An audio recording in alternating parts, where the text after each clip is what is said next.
Hi hello friends, കാറ്റത്തെ കിളിക്കൂടിൻ്റെ രസകരവും അടിപൊളിയുമായൊരു പുതുപുത്തൻ വിശേഷത്തിലേക്ക് എല്ലാവർക്കും സ്വാഗതം. ഈ റിവ്യൂ ഇഷ്ടപ്പെടുകയാണെങ്കിൽ തീർച്ചയായിട്ടും സബ്സ്ക്രൈബും ലൈക്കും ചെയ്ത് സപ്പോർട്ട് തരണേ. ഒരു കെട്ടിടപണിയുമായി ബന്ധപ്പെട്ടിട്ട് എഞ്ചിനീയർ ആർക്കിടെക്റ്റിനെ കാണാൻ പോവുകയാണ്. ആർക്കിടെക്റ്റ് വേറെ ആരുമല്ല, സിദ്ധാർത്ഥാണ്. സുഭാഷിനെയും കൂടിയിട്ട് റെസ്റ്റോറൻറ്റിലേക്കാണ് പോകുന്നത്. അവിടെ വെച്ച് അവർ പരസ്പരം പരിചയം പുതുക്കുന്നുണ്ട്. സിദ്ധാർത്ഥിന് ആദ്യം സുഭാഷിനെ മനസ്സിലായില്ലെങ്കിലും സുഭാഷ് പറഞ്ഞു കൊടുത്തപ്പോൾ പിടികിട്ടുന്നുണ്ട്. അങ്ങനെ എഞ്ചിനീയർ പോയി കഴിഞ്ഞിട്ടും അവർ സംസാരം തുടരുന്നുണ്ട്. സുഭാഷിന് ഭക്ഷണമൊക്കെ ഓർഡർ ചെയ്ത് കഴിപ്പിച്ചിരിക്കുകയാണ് കേട്ടോ സിദ്ധാർത്ഥ്. നിധി രാത്രി ഒരുപാട് വൈകിയേ ഉറങ്ങാറുള്ളൂവെന്നും പ്രധാനപ്പെട്ട പ്രൊജക്റ്റിൻ്റെ ആണെങ്കിൽ ചെയ്തു കഴിയുമ്പോൾ രാത്രി ഒരുപാട് വൈകുമെന്നൊക്കെ സിദ്ധാർത്ഥിനോട് പറയുന്നുണ്ട് സുഭാഷ്. മുൻപ് നിധി ഒരു പ്രസൻറ്റേഷൻ നന്നായി ചെയ്തിട്ട് സാർ അഭിനന്ദിച്ച് ഗിഫ്റ്റ് കൊടുത്ത കാര്യമൊക്കെ നിധി പറഞ്ഞിരുന്നു എന്നൊക്കെ സുഭാഷ് പറയുന്നുണ്ട്. നിധി സുധീഷ് തൻ്റെ ഭർത്താവാണെന്ന് പറഞ്ഞ കാര്യം ഓർത്തെടുത്ത് സുധീഷും നിധിയും തമ്മിലുള്ള റിലേഷൻ എന്താണെന്ന് സിദ്ധാർത്ഥ സുഭാഷിനോട് ചോദിച്ചപ്പോൾ നിധി എൻ്റെ അനിയൻ സുധീഷിൻ്റെ വൈഫാണെന്ന് പറയുന്നുണ്ട് സുധീഷ്. അപ്പോൾ ശരിക്കും സുധീഷിൻ്റെ ഭാര്യ ആണല്ലേ നിധി എന്ന് ചോദിക്കുന്നുണ്ട് സിദ്ധാർത്ഥ്. അതേ സാർ, എന്താ അങ്ങനെ ചോദിക്കുന്നതെന്ന് ചോദിക്കുന്നുണ്ട് സുഭാഷ്. അന്ന് ഞാൻ നിങ്ങളുടെ വീട്ടിലേക്ക് വന്നിരുന്നല്ലോ, അന്ന് നിധി സുധീഷ് കസിനാണെന്ന് പറഞ്ഞതെന്ന് പറയുന്നുണ്ട് സിദ്ധാർത്ഥ്. ഇപ്പോൾ പെട്ടെന്ന് നിങ്ങളുടെ അനുജൻ്റെ ഭാര്യയാണെന്ന് പറഞ്ഞപ്പോൾ എനിക്ക് കൺഫ്യൂഷനായി, അത്രയേ ഉള്ളൂ.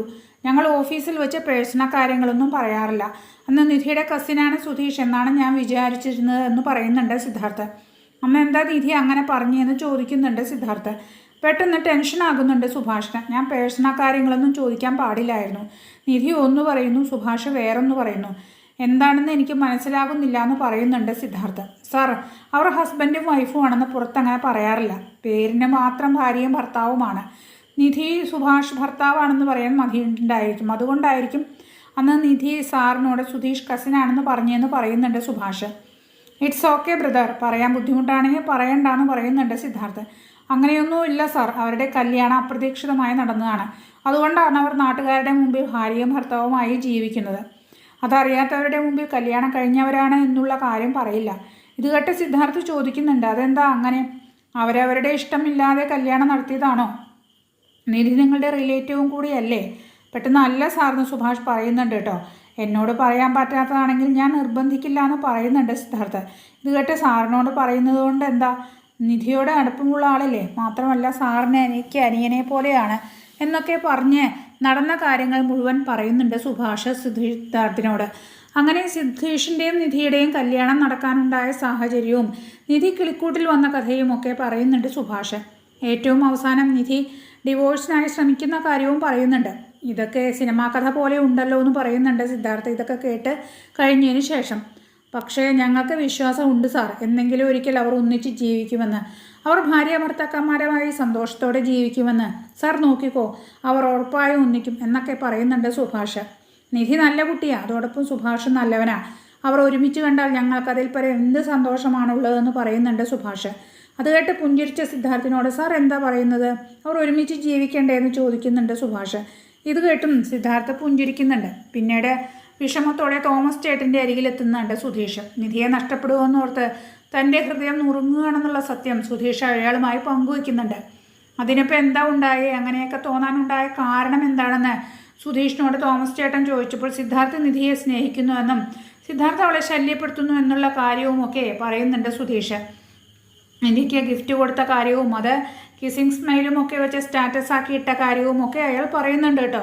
അതത്ര പ്രശ്നമാക്കണ്ടെന്നും നിങ്ങളുടെ ഇടയിലേക്കുള്ള ഒരാൾ വരുമെന്ന് ഭയക്കണ്ടെന്നും മറ്റും ഉപദേശിക്കുന്നുണ്ട് തോമസ് ചേട്ടൻ. നിധിയോട് നിന്റെ സ്നേഹം തുറന്നു പറയാൻ പറഞ്ഞപ്പോൾ അത് നിസ്സാരമാക്കി അവൾ തള്ളിക്കളഞ്ഞു. ഞാനത് പറഞ്ഞപ്പോൾ എന്ന് പറയുന്നുണ്ട് സുധീഷ്. വീണ്ടും അത് ഒരുപാട് നാളായല്ലോ, ഒന്നുകൂടെ പറയാൻ പറയുന്നുണ്ട് തോമസ് ചേട്ടൻ. പറയാവുന്നതിൻ്റെ മാക്സിമം പറഞ്ഞു എന്നും അവൾക്ക് എന്നെ ഇഷ്ടപ്പെടാൻ മാത്രം ഒരു യോഗ്യതയില്ലാന്ന് അവൾക്ക് തോന്നിയിരിക്കണം എന്നൊക്കെ പറയുന്നുണ്ട് സുധീഷ്. അങ്ങനെ ഓരോരോ കോംപ്ലക്സ് ഒക്കെ നിരത്തുന്നുണ്ട് അയാൾ. എന്നാൽ പിന്നെ ശരിയാ, നീ പറഞ്ഞതൊക്കെ കറക്റ്റാ, അവളെ അവളുടെ വഴിക്ക് വിട്ടേക്കെന്ന് പറയുന്നുണ്ട് തോമസ് ചേട്ടൻ. ഇത് കേട്ട തോമസ് ചേട്ടാന്ന് വിളിക്കുന്നുണ്ട് സുധീഷ്. എന്താടാ, നീ കറക്റ്റല്ലേ പറഞ്ഞേ? നീയാണെങ്കിൽ പാപ്പർ, ആ കുട്ടിയാണെങ്കിൽ എല്ലാവിധ സൗകര്യത്തോടെയും ജീവിച്ചവൾ. ആ സമയം തോമസ് ചേട്ടാ, ഞാൻ അവളെ പ്രണയിക്കുന്നു, എനിക്ക് അവളെ അങ്ങനെയൊന്നും വിട്ടുകളയാൻ പറ്റില്ല. ഞാൻ പറഞ്ഞല്ലോ സുധീഷേ, ഇപ്പോഴത്തെ പെൺകുട്ടികൾക്ക് നിന്നെ പോലെയുള്ളവരെയാണ് ഇഷ്ടം. നിന്നെ ഇഷ്ടമില്ലാഞ്ഞിട്ടാണോ ഒരു സൗകര്യവുമില്ലാത്ത ഒരു വീട്ടിൽ ജീവിക്കുന്നത്?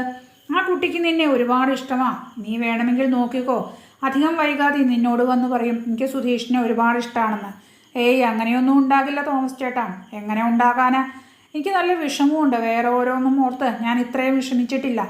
നീ വിഷമിക്കേണ്ട, എല്ലാം നേരെയാകുമെന്ന് പറഞ്ഞ് ആശ്വസിപ്പിക്കുന്നുണ്ട് തോമസ് ചേട്ടൻ. പെട്ടെന്ന് ശരി, എന്നാൽ ഞാൻ പോയിട്ട് വരാമെന്ന് പറഞ്ഞ് തോമസ് ചേട്ടനോട് യാത്ര പറഞ്ഞിട്ട് സുധീഷ് അവിടെ നിന്നും പോകുന്നുണ്ട്.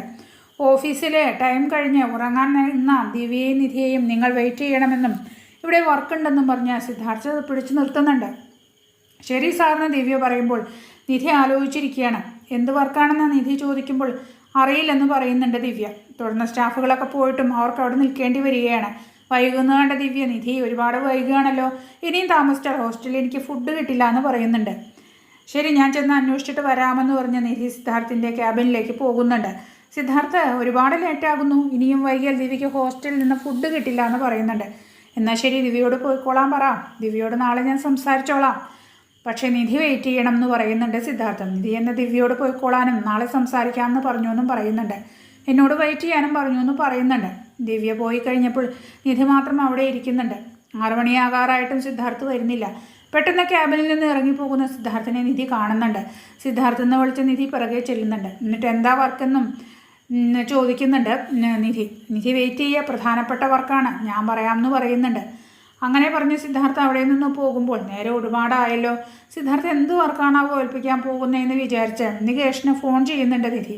നികേഷിനോട് എനിക്കിന്ന് കുറച്ച് കൂടുതൽ വർക്കുണ്ടെന്നും ഞാൻ ഇന്ന് വൈകിട്ടേ വൈകുമെന്ന് പറയുന്നുണ്ട്. ശരി ഏട്ടത്തി, വർക്കൊക്കെ കഴിഞ്ഞിട്ട് പതുക്കെ വരണമെന്ന് പറയുന്നുണ്ട് നികേഷ്.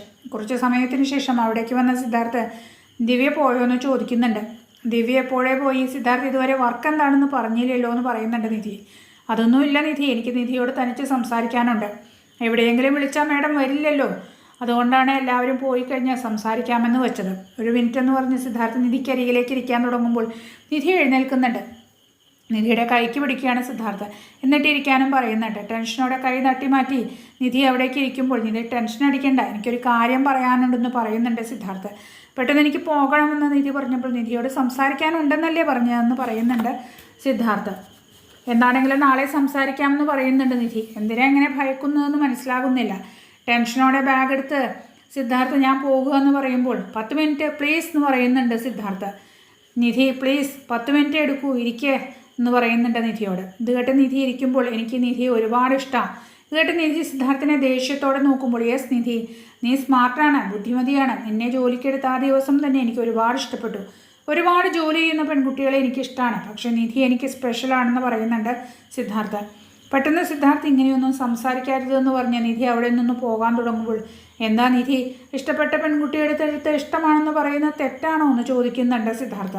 എൻ്റെ കല്യാണം കഴിഞ്ഞാണെന്ന് ഞാൻ പറഞ്ഞില്ലേ എന്ന് നിധി പറയുമ്പോൾ അങ്ങനെയാണോ എന്ന് ചോദിക്കുന്നുണ്ട് സിദ്ധാർത്ഥ. അതിനുള്ള തെളിവും ഞാൻ കാണിച്ചതല്ലോ എന്ന് പറയുന്നുണ്ട്. ഇപ്പോൾ ഒന്ന് ഇങ്ങനെ പറയുന്നത് എന്താണെന്ന് ചോദിക്കുന്നുണ്ട്. ദേ സിദ്ധാർത്ഥ, എൻ്റെ കല്യാണം കഴിഞ്ഞാണ്, സുധീഷാണ് എൻ്റെ ഭർത്താവ് എന്ന് പറയുന്നുണ്ട് നിധി. എന്നെ ശല്യം ചെയ്ത് ഇങ്ങനെയൊന്നും സംസാരിക്കരുത് സിദ്ധാർത്ഥ് എന്ന് പറയുന്നുണ്ട് നിധി. മതി നിധി മതി, നിധിയുടെ കല്യാണം കഴിഞ്ഞ കാര്യമൊക്കെ എനിക്കറിയാം. ഇന്ന് റെസ്റ്റോറൻറ്റിൽ വെച്ച് ഞാൻ സുഭാഷിനെ കണ്ടിരുന്നു, സുഭാഷ് എന്നോടെല്ലാം പറഞ്ഞു എന്ന് പറയുമ്പോൾ നിധി ഞെട്ടുന്നുണ്ട് കേട്ടോ. നിധിയുടെയും സുധീഷിൻ്റെയും കല്യാണം ഒരു ഫേക്ക് മാരേജ് ആയിരുന്നില്ലേന്ന് ചോദിക്കുന്നുണ്ട് സിദ്ധാർത്ഥ. ചേടാ, അയാളോട് സത്യങ്ങളൊക്കെ സുഭാഷ് ഏട്ടൻ പറഞ്ഞോ? ഇയാളിൽ നിന്ന് രക്ഷപ്പെടാൻ ശ്രമിക്കുമ്പോൾ സത്യങ്ങളൊക്കെ അറിഞ്ഞാൽ എന്ത് ചെയ്യുമെന്ന് ചിന്തിക്കുന്നുണ്ട് നിധി. നിധിയുടെ ലൈഫിൽ എന്താ നടന്നതെന്ന് ഒക്കെ എനിക്ക് ഇപ്പോൾ അറിയാം, സുഭാഷ് എന്നോടെല്ലാം പറഞ്ഞു എന്ന് പറയുന്നുണ്ട് സിദ്ധാർത്ഥ. അങ്ങനെ സുഭാഷിൽ നിന്നും സുധീഷിനെ നിധി കല്യാണം കഴിച്ച സാഹചര്യമൊക്കെ പറയുന്നുണ്ട് സിദ്ധാർത്ഥ. ശരിക്കും പറഞ്ഞാൽ സുധീഷ് നിൻ്റെ ഹസ്ബൻഡല്ല, നടന്നൊരു ഫേക്ക് മാരേജാണ്. ഡിവോഴ്സിന് കേസ് ഫയൽ ചെയ്തിരിക്കുകയല്ലേ നിധി. ആ ഡിവോഴ്സ് കഴിയുന്നതോടെ നിങ്ങളുടെ ബന്ധം എന്നേക്കുമായിട്ട് അവസാനിക്കും. അത് കഴിഞ്ഞാൽ പിന്നെ നിധി ഫ്രീ ആയില്ലേ. നിധിക്ക് ആ വീടുമായിട്ട് ഒരു ബന്ധവുമില്ല. എന്തിനാ അത്രയും ആളുകളുള്ള വീട്ടിൽ താമസിക്കുന്നത്? നിനക്ക് ഞാൻ നല്ലൊരു ഫ്ലാറ്റ് തയ്യാറാക്കി തരാം, അവിടെ താമസിക്കുക. ഒരു കാര്യം ചെയ്യുക, നാളെ തന്നെ ഞാൻ അതിനുള്ള ഏർപ്പാട് ചെയ്യാം. നിധി അങ്ങോട്ടേക്ക് മാറാൻ നോക്ക്. ദേഷ്യത്തോടെ എന്തായി പറയുന്നത് നിങ്ങൾ? എനിക്ക് ഫ്ലാറ്റും വീടുമൊക്കെ നോക്കാനേ നിങ്ങൾ ആരാ? ഈ ഓഫീസിൽ ജോലി ചെയ്യാനായി മാത്രമാണ് ഞാൻ വരുന്നത്. അതുമാത്രം പോരെ, എന്തിനും നിങ്ങളുടെ ചോദ്യങ്ങൾക്ക് ഞാൻ ഉത്തരം പറയണമെന്ന് പറയുന്നുണ്ട് നിധി. ആ സമയം എന്തിനാ നിധി ഇത്ര ടെൻഷനാകുന്നതെന്ന് സിദ്ധാർത്ഥ ചോദിക്കുമ്പോൾ ഇതിനാണോ 8 മണി വരെ ഞാനിവിടെ ഇരിക്കേണ്ടത്?